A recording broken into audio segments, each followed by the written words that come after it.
So, Mr. Bengt Johansson, you've been the CSR Ambassador of Sweden for about a year, and you're based at the Ministry for Foreign Affairs in Stockholm. And I know that one activity that you have been engaged in is an anti-corruption portal. Now, could you please describe the aim of this initiative? We started this together with Denmark a couple of years ago, and we have taken over from Denmark and have been running it for 3 years. But we have also support from a few other countries, Germany, the UK, Norway and Austria. And in this portal we try to provide information for the businessmen, for companies about corruption levels in various countries. And today we have 70 countries covered with in-depth profiles. So a typical report about one country can be something like totally 18 pages. So there is maybe one page about the police system, one about the tax administration, one about customs and so on. And we will now enlarge this portal also to cover Europe. And we have an agreement with the European Commission for the funding. And in early November this year, we will launch an enlarged portal covering more than 100 countries and all European countries. Well, that's very impressive.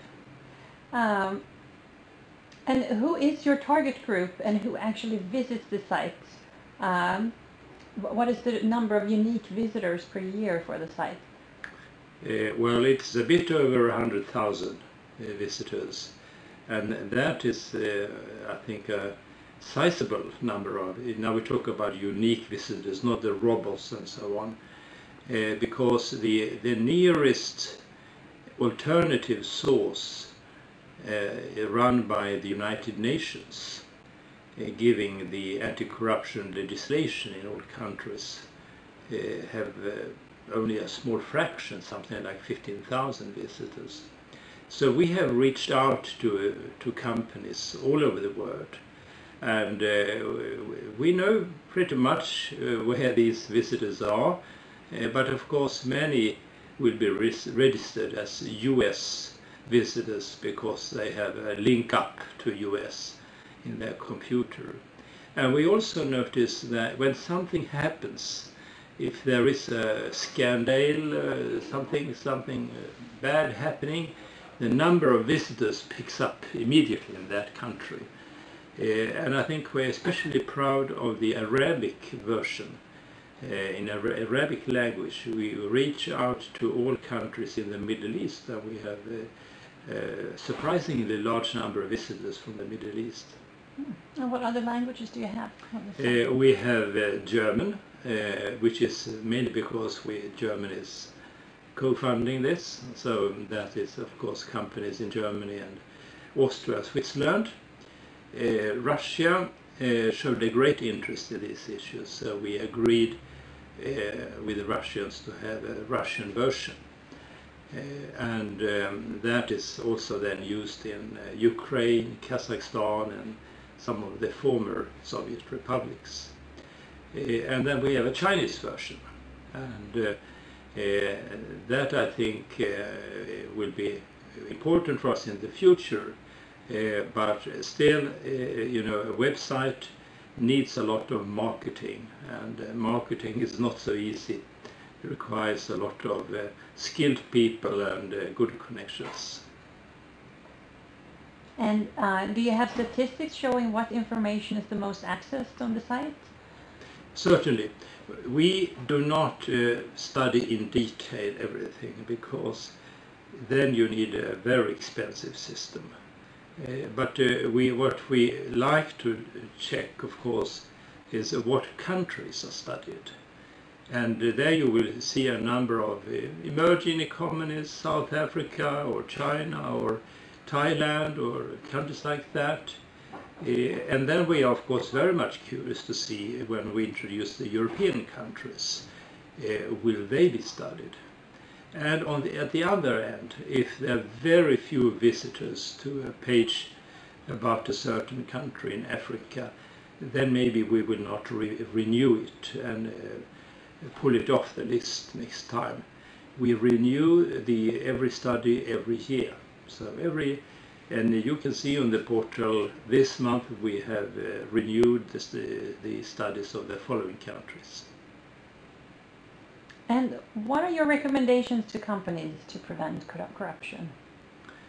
Well, I think you have to, of course, look at the individual market. What are the problems related to that country?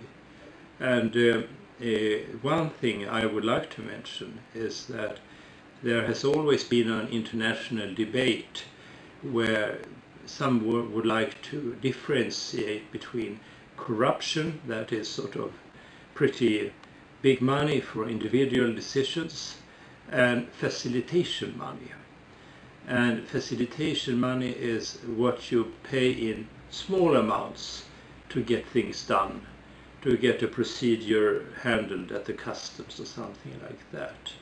And we have been rather alone in pushing the international community that facilitation money is also corruption. And so far I think we are successful. But as you know, in some countries there are strong traditions that this is widespread.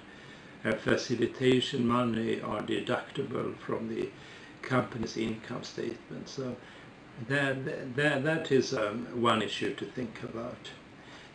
Otherwise, I think we are happy that we have a tougher legislation, and we are also happy that UK and the United States introduced legislation on anti-corruption that also binding for our companies, because these are rather advanced legislation, and especially UK Bribery Act is setting the standard now for all companies. If you have a business relation with the UK, you must adhere to the principles in that legislation. And best practices in the field of anti-corruption in companies, would that be included in the site, or could you give us examples? Well, on the site we have a number of articles. We have an e-learning tool. I think best practice that would be to a company that has put the principle of zero tolerance for corruption into practice. And how do you do that? If you have a large company, maybe thousands of employees, how can you make sure that the managing director, who should sign an anti-corruption declaration, that this is followed and respected on all levels?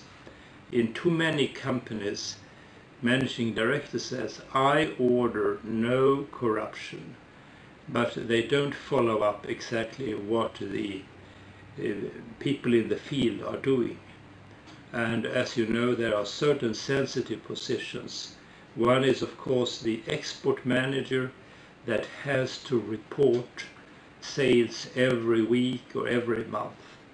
And the other sensitive position is the procurement manager. If such a person stays long on the job, there is a risk that he is approached by a lot of people who say, if you buy from us, we will reward you in some way. So the procurement position is something that you have to look at very carefully, and maybe have some kind of rotational principle for. Excellent.